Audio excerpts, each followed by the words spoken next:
few moments later. Nah, hari ini kami akan mengupas mengenai demokrasi. Nah, kami di sini mengundang narasumber kami yaitu Ibu Elvi Arianita, SPD. Nah, bagaimana kabarnya Bu Elvi? Kabar baik. Bisa perkenalan dulu Bu Elvi. Baiklah, saya Elvi Dwi Arianita, Guru Pendidikan Pancasila SMA Negeri 2 Lumajang. Baik, Bu Elvi, kami ini penasaran Bu. Hari-hari ini kan sedang ramai-ramainya di dunia nyata maupun di dunia maya tentang demokrasi.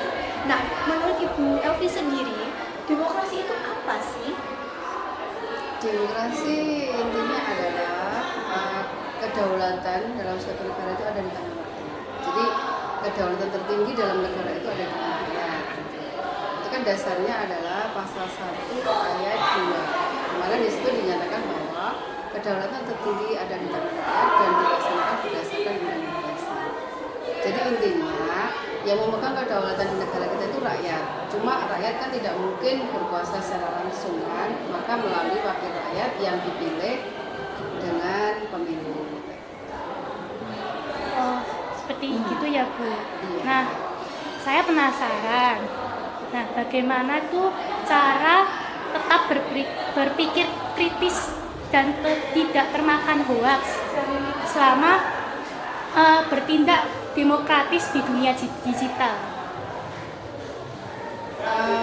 Sebagai remaja kan sekarang kan era digital ya, jadi kalian juga harus cerdas digital, jadi literasi digitalnya juga harus bagus, bisa membedakan mana berita yang benar, mana yang hoak.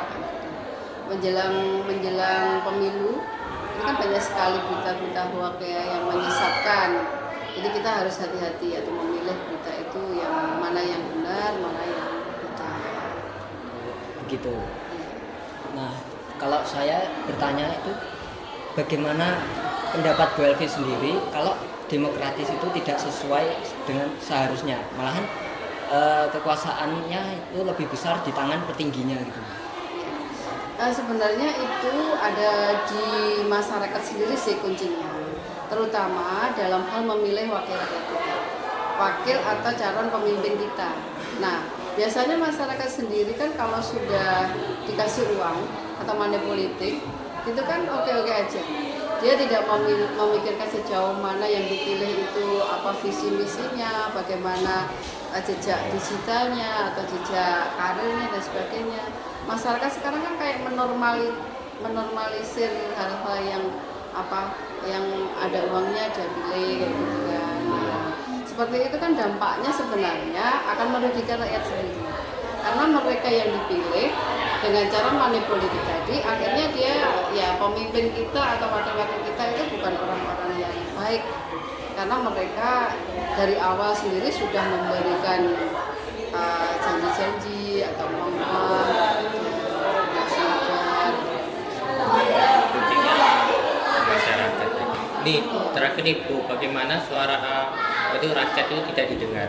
Saya pernah baca lewat situs mengenai suara rakyat atau suara tuan.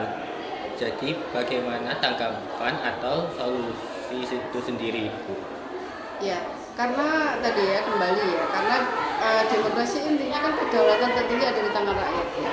Maka kita memberikan itu kepada wakil rakyat. Nah, seharusnya sebagai wakil rakyat juga harus mendengarkan apa yang dijadikan keinginan rakyat atau jeritan rakyat itu harus didengarkan.